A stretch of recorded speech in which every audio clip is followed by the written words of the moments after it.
जहां गंदगी को भी खुद से घिन आने लगी, जहां शर्म भी शर्मिंदा होने लगे, उस जगह का नाम है house arrest show. Ajaz Khan का हाउस अरेस्ट शो दरअसल वो जगह है जहां पर बेहूदगी को बोल्डनेस का नाम दिया गया है, बेशर्मी को कूल बना दिया गया है और नंगई को यहां पर कंटेंट समझ लिया गया है। यह कोई शो नहीं है, एक डिजिटल वैश्यालय है जहां पर अश्लीलता कंटेंट है और बेशर्मी कॉन्फिडेंस के साथ परोसी जा रही है।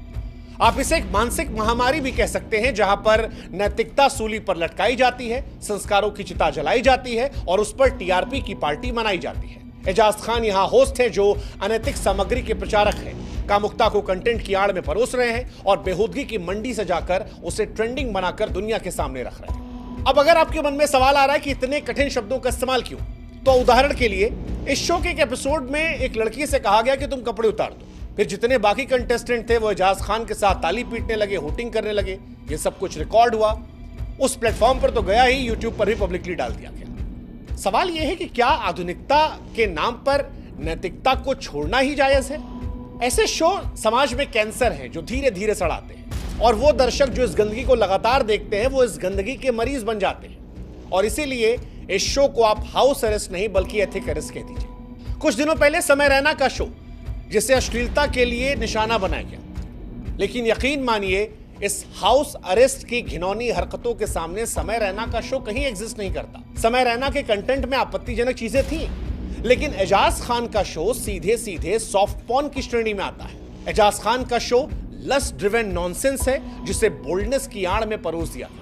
लैटेंट, जिसको लेकर हम सब ने इतना शोर मचाया, वो सोचने पर मजबूर करता था, लेकिन हाउस अरेस्ट आपकी सोच को कुंद कर देता है। इंडियाज गॉट लैटेंट में अश्लीलता की सीमाओं को तोड़ने का जिक्र था, लेकिन हाउस अरेस्ट ने गंदगी को ही रिकॉर्ड बना दिया है। समय के शो में रणवीर ने जो कल्पनाएं की थी, एजाज के शो में उसे हकीकत बनाकर परोसा जा रहा है। इस शो की कहानियां जो हैं वो केवल बेडरूम तक सीमित हैं। औरतें जो हैं वो जिस्म और पुरुष वासना बनकर रह गए और ऑल्ट बालाजी, उल्लू और ऐसे तमाम प्लेटफॉर्म हैं जो इसे घर घर तक पहुंचा रहे हैं।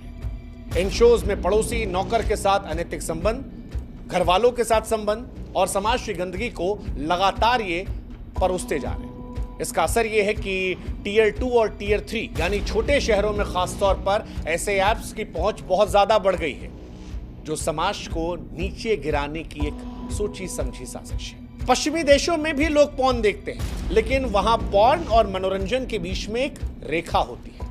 हिंदुस्तान में ऑल्ट बालाजी और उल्लू जैसे ऐप्स ने इन सब को मिटा दिया है और इसीलिए यह आधुनिकता नहीं, नैतिक पतन है जिसे हमने प्रोग्रेस का नाम दे दिया है। भारत वो देश है जहां कभी संस्कृति संस्कार की बातें बड़ी गर्व से होती थी, लेकिन आज आप उस दलदल में फंस चुके हैं जहां हाउस अरेस्ट, उल्लू, ऑल्ट बालाजी और ऐसे तमाम सॉफ्ट पॉर्न प्लेटफॉर्म को मनोरंजन का टैग दे दिया गया है। जैसा कि हमने पहले भी कहा कि पश्चिमी देशों में रेखा होती है। अमेरिका की बात करेंगे तो वहां पर MPAA रेटिंग सिस्टम है, लेकिन भारत में ऐसी कोई रेखा नहीं है। भारत का मॉडर्न बनना कोई गुनाह नहीं है, लेकिन अगर मॉडर्न बनने के नाम पर आप अपनी आत्मा, अपनी संस्कृति और अपनी शर्म को बेच देंगे तो यकीन मानिए इससे प्रगति नहीं पतन कहेंगे। और यही पतन एजाज खान के शो के जरिए निकल कर आ रहा है। वैसे हम आपको बता दें कि एजाज खान का शो एक जरिया बना उस बड़ी खबर को उठाने का, क्योंकि बीते कुछ सालों में उल्लू, ऑल्ट बालाजी, कुकू जैसे तमाम प्लेटफॉर्म हैं जो हर घर को डिजिटल गटर बना रहे हैं। ऑल्ट बालाजी जो कभी बोल्ड कहानियों के जरिए जाना जाता था, अब धीरे धीरे धीरे वो सॉफ्ट पॉर्न का पर्याय बन चुका है। इनके तमाम शो जो हैं वो रिश्तों को यौनकृत करते हैं, जिसमें बच्चे परिवार को संवेदना नहीं बल्कि कामुकता के चश्मे से देखने लगे हैं। इनका नारा बन सकता है कि नो स्टोरी जस्ट एक्शन।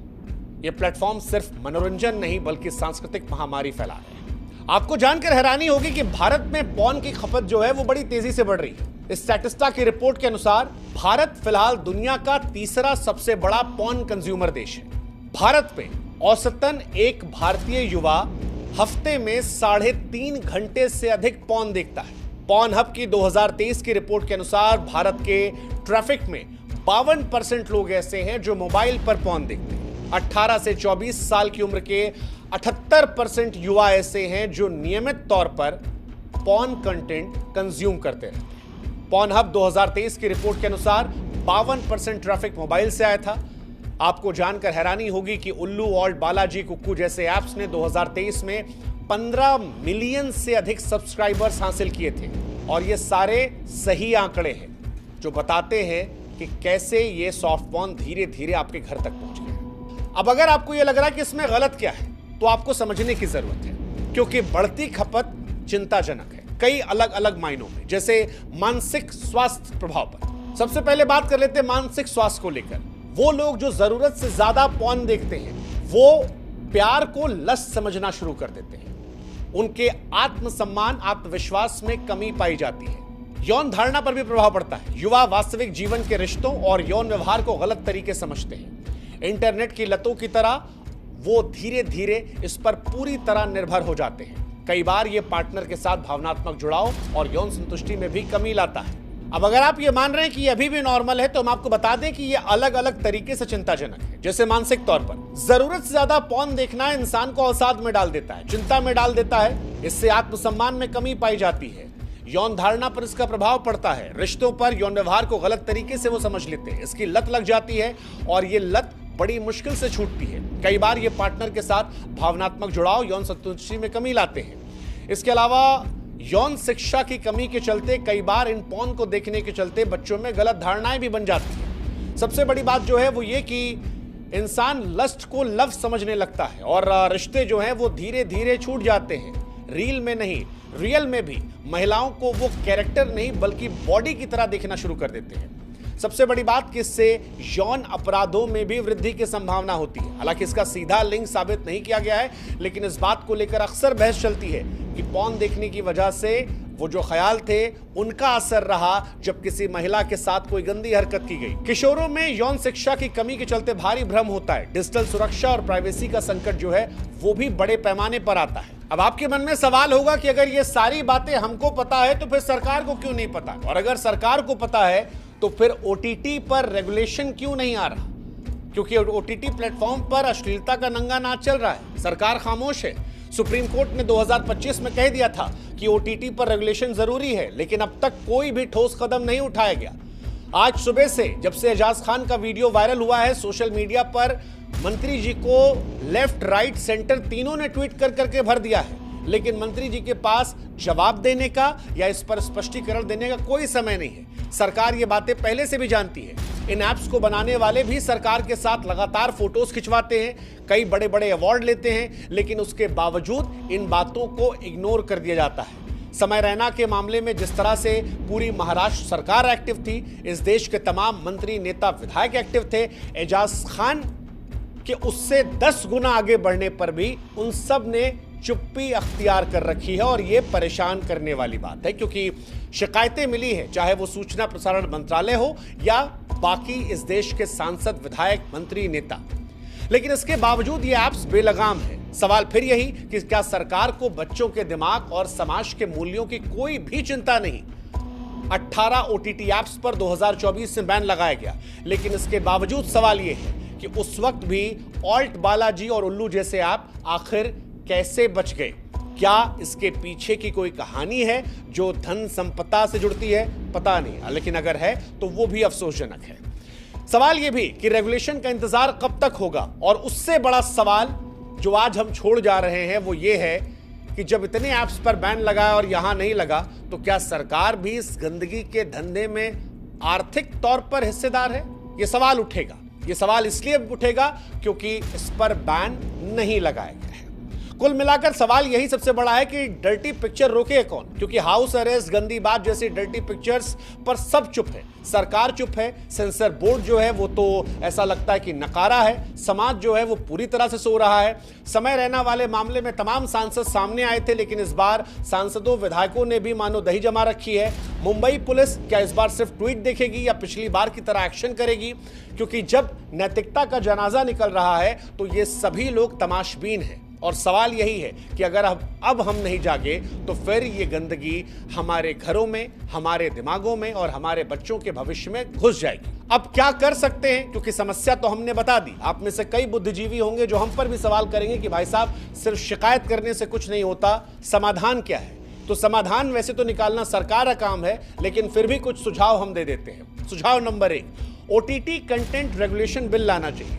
सरकार को तुरंत कड़ा कानून लाना चाहिए। दूसरा, एक डिजिटल बोर्ड बनाना चाहिए। डिजिटल बोर्ड के जरिए आप लगातार नजर रखेंगे कि सोशल मीडिया पर क्या जा रहा है, कैसे जा रहा है, और साथ में पेरेंटल कंट्रोल और कंटेंट फिल्टर हो, यानी माँ बाप जब बच्चों को मोबाइल दें तो वो ये तय कर सकें कि किस तरह कंटेंट बच्चों के पास नहीं पहुंचेगा, कौन कौन सी चीजें हैं जो वो बैन कर सकते हैं जब वो मोबाइल उनसे संवाद करने के लिए या उनके दूर जाने पर उनकी सुरक्षा के लिए दे रहे हैं। ये बहुत ज्यादा नेसेसरी है। तीसरा, एप्स पर सेंसरशिप लगाना, ऑल्ट बालाजी, उल्लू जैसे एप्स पर रोक या सख्त नियम लगाए जाए। और सबसे बड़ी बात, पब्लिक अवेयरनेस हो, स्कूल कॉलेजेस से लेकर घरों में डिजिटल स्वच्छता की बात की जाए। और आखिर में प्लेटफॉर्म्स की भी अकाउंटेबिलिटी हो, क्योंकि जो भी ऐप इस तरह का कंटेंट दे रहे हैं या समाज को गंदा करने की कोशिश कर रहे हैं, उनको इसके लिए जवाबदेह, जिम्मेदार ठहराया जाए। या तो उन्हें सुधरने का मौका दिया जाए या फिर अगर जरूरत लगे तो ऐसे प्लेटफॉर्म्स को बंद कर दिया जाए। भविष्य में डिजिटल लाइसेंसिंग को भी लेकर ध्यान रखा जाए। ओटीटी प्लेटफॉर्म्स को लाइसेंस के लिए नैतिक मानकों का पालन करना अनिवार्य हो। जैसे टीवी चैनल के लिए जब अप्लाई करते हैं तो एक लंबी प्रक्रिया है, सरकार हजारों चीजें देखती है। ऐसे ही जब किसी को आप डिजिटल लाइसेंसिंग दे रहे हो तब आप वहां पर भी उन तमाम मानकों को मेक श्योर करें कि उसका पालन हो, और जो ना कर रहा हो या जिसका इतिहास उससे जुड़ा हो या ये भी तय हो कि क्या दिखाने वाला है, उसके आधार पर वो लाइसेंस दिया जाए। रिपोर्टिंग तंत्र जो है उसे भी मजबूत किया जाए, क्योंकि कई बार ऐसा हो सकता है कि कुछ महानुभाव कुछ और दिखाकर कुछ और ले ले और फिर कुछ और दिखाने लगे। ऐसे में उपयोगकर्ताओं को जब कोई कंटेंट अनुचित लगे तो उनके लिए एक सरल गोपनीय पोर्टल बनाया जाए, ताकि इसके जरिए कोई व्यक्ति अगर किसी कंटेंट को देखने से असहज हो रहा है या सरकार को इसके बारे में सूचना देना चाहता है तो वो आसानी से अपनी बात को सरकार तक पहुंचा सके। अगर सरकार इन चीजों करती है तो हो सकता है भारत आगे आने वाले भविष्य में डिजिटल साक्षरता की तरफ आगे बढ़ जाए। किसी समस्या के समाधान के लिए सबसे जरूरी होता है उस समस्या को पहचानना, और अब ऐसे प्लेटफॉर्म्स, ऐसे शोज भारत में डिजिटल महामारी बन गए हैं। अगर आप इसे स्वीकारेंगे नहीं तो फिर समाधान की तरफ आप नहीं बढ़ पाएंगे, और अगर आप इसे महामारी मान रहे हैं तो फिर इन कदमों के जरिए आप भारत में चीजें बेहतर कर सकते हैं। हालांकि इसके अलावा भी कुछ चीजें हैं जो आप कर सकते हैं अपने लेवल पे, जैसे यौन शिक्षा। स्कूलों में वैज्ञानिक और नैतिक दृष्टिकोण से यौन शिक्षा दी जाए, जैसा सिंगापुर और स्वीडन के स्कूल कॉलेजेस में होता है। डिजिटल डिटॉक्स कराया जाए, स्कूल और कॉलेजेस में डिजिटल स्वच्छता अभियान चलाया जाए, काउंसलिंग की जाए। जिन लोगों ने इस चीज को जरूरत से ज्यादा कंज्यूम कर लिया है, जो पॉर्न दिन रात देखते हैं, जिन्हें इसकी लत लग गई है, उनके लिए गोपनीय सहायता कराई जाए, उनकी काउंसलिंग कराई जाए ताकि वो इस चीज से निकल सके। परिवार की भूमिका बड़ी महत्वपूर्ण है। माता पिता बच्चों के डिजिटल उपयोग पर नजर रखें, खुला संवाद करें, पेरेंटल कंट्रोल ऐप जैसे नेट नैनी का उपयोग कर सकते हैं। सामाजिक जागरूकता जो है वो भी बहुत जरूरी है। मीडिया कर्मियों को इसके लिए आवाज उठानी चाहिए, एनजीओ को नैतिकता अभियान चलाना चाहिए, तब कहीं जाकर इस ओर हम कुछ ठोस कदम उठा सकते हैं।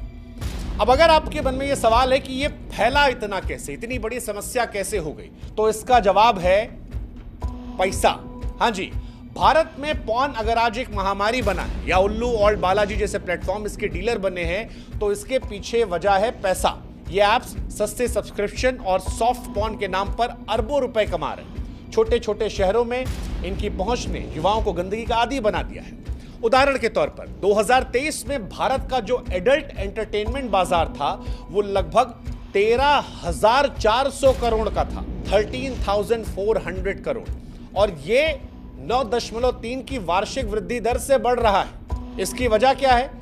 डिजिटल पहुंच। आज हर व्यक्ति के पास मोबाइल फोन है, उसमें सस्ता इंटरनेट है, स्मार्टफोन है, और इसी वजह से सब्सक्रिप्शन आधारित सेवाएं लोकप्रियता पा रही हैं और लगातार ये सब्सक्रिप्शन पा रहे हैं।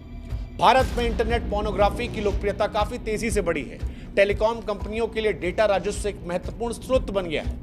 एक रिपोर्ट के अनुसार पॉर्न बैन जब इंडिया में लगाया गया, उस वक्त भारत में इंटरनेट जो सेवा दे रहे थे उन टेलीकॉम कंपनियों को 30 से 70% तक डेटा ब्राउजिंग में जो पैसा मिल रहा था उसका नुकसान हुआ, 30 to 70%। हालांकि वो पॉर्न बैन जो है वो सिर्फ नाम का बैन है। इंडिया में अभी भी पॉर्न खुले तौर पर अवेलेबल है और उसके अलावा ऐसे ऐप्स, ऐसे शोज भी खुलकर दिखाई पड़ रहे हैं। लेकिन उसके बावजूद डेटा कंपनियों का यह कहना था कि सरकार ने जो भी थोड़ा कुछ बैन लगाया उससे 30 से 70% तक का नुकसान हुआ। आप कल्पना करके देख सकते हैं कि अगर ये फुल्ली बैन हो जाता है तो इससे कितना ज्यादा राजस्व का नुकसान होगा। सवाल फिर यही उठता है कि क्या यही वजह है कि इससे जो डेटा कंपनियों को पैसा मिलता है या उससे सरकार को जो टैक्स मिलता है उसकी वजह से खामोशी है? क्योंकि डेटा कंपनियों का अगर आप ओवरऑल मुनाफा देखेंगे तो तकरीबन 40% मुनाफा मोबाइल ऑपरेटरों के पॉर्न देखने से आता है। इसीलिए जाते जाते हम आपसे कह रहे हैं कि अगर आज आपने अपने बच्चों के मोबाइल में झांक कर नहीं देखा तो फिर कल उनकी सोच में आप झांकने लायक नहीं रहे। एजाज खान का शो हाउस अरेस्ट सिर्फ एक शो नहीं है, यह भारतीय समाज से गिरते हुए संस्कारों की निशानी है। इसे देखकर खामोश रहना उस बीमारी को बढ़ावा देना है जो आगे आने वाली पीढ़ी को अंदर से खोखला करेगी। इसलिए बेहतर है समय रहते उठिए। हमने इस वीडियो को बनाकर विरोध किया, आप इस वीडियो को लोगों तक पहुंचाकर विरोध कीजिए। सरकार से रेगुलेशन पर जवाब मांगिए, परिवार में बच्चों से संवाद कीजिए, क्योंकि अगर आज ये डर्टी पिक्चर नहीं रुकी तो कल ये हर घर हर परिवार का हिस्सा बन सकती है। इससे पहले कि बीमारी आपके घर को सड़ा दे, हम आपसे कहेंगे उठाइए मोबाइल, अनइंस्टॉल कीजिए, अनफॉलो कीजिए अश्लीलता, अनलॉक कीजिए उस सोच को जहां पर इसे मॉडर्न नहीं कहा जाएगा, न्यू नॉर्मल नहीं बनाया जाएगा, इसे आधुनिकता का नाम नहीं दिया जाएगा, क्योंकि अब नहीं तो फिर कभी नहीं। समाज की चुप्पी इस गंदगी को खाद पानी दे रही है। ट्वीट्स आ रहे हैं लेकिन सड़कों पर, कोर्ट में, घरों में कोई हलचल नहीं है और ये आप इस बात को जानते हैं। इसी वजह से ये इतने बेलगाम हुए हैं। लेकिन सवाल ये है कि क्या आप अपने बच्चों के लड़ेंगे? क्या अपने मूल्यों के लड़ेंगे? क्योंकि अगर आप आज खामोश रहे तो यही पिक्चर आपकी सभ्यता का आखिरी पिक्चर बन जाएगी। जय हिंद, जय भारत।